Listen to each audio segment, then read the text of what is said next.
កូនខ្ញុំត្រូវរៀបការផ្ទះនេះឡើងជួនហើយចាំតាន់ដល់ទេមិនក៏អ្នកធ្វើអាចនេះលោកយាយនេះជានំរបស់ខ្ញុំអូយខ្ញុំឃ្លានណាស់នេះជានំអីគេឆ្ងាញ់ម្លេះសូម្បីតែនំដុតខ្ញុំស្គាល់ដែរគួរអាណិតណាស់លោកយាយលុយនេះខ្ញុំឲ្យយាយអាចទិញនំដុតបានច្រើនទៀតលោកស្រីតាំងពីអ្នកប្រុសបែកគ្នាជាមួយមេជីងមកនៅស៊ីយ៉ររហូតមិនអាចបែបនេះទេមែនហើយមិនដឹងថាក្មេងស្រីនេះជាមនុស្សយ៉ាងម៉េចដែរឯងគ្មានផ្ទះនៅទេហ៎ត្រូវហើយទៅផ្ទះខ្ញុំទៅលោកយាយនេះជាផ្ទះលោកយាយហ៎ឯងនៅទៅទុកចិត្តចោលោកយាយទៅណាហើយយាយនាំចៅភាសាមកចៅភាសានេះជាបន្ទប់របស់នាងរូបផ្ទះបានហើយប្រញាប់ចេញទៅទូយកជប់និស័យថាពីតូចក៏ខ្ញុំមើលចូលភ្នែកដែរដោយសារតែផ្ទះពិបាករកខ្ញុំក៏មិនចង់នៅទីនេះដែរ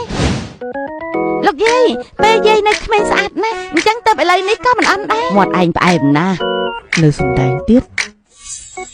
ស្មានមិនដល់ថាអ្នកប្រើឈើនៅតូចចូលចិត្តស្លៀកសំពត់សោះមិនអត់មើលទេ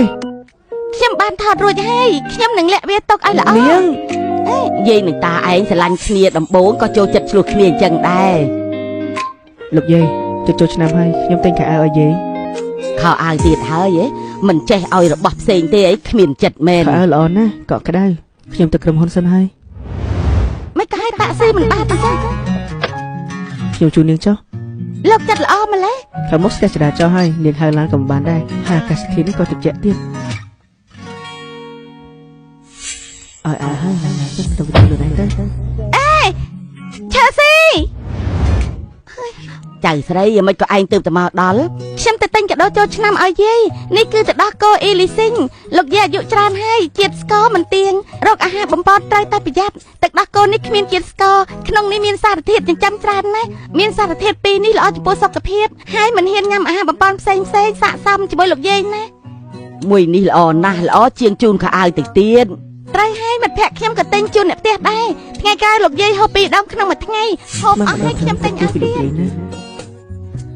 ឯណាខោអាវខ្ញុំនៅលើឡាន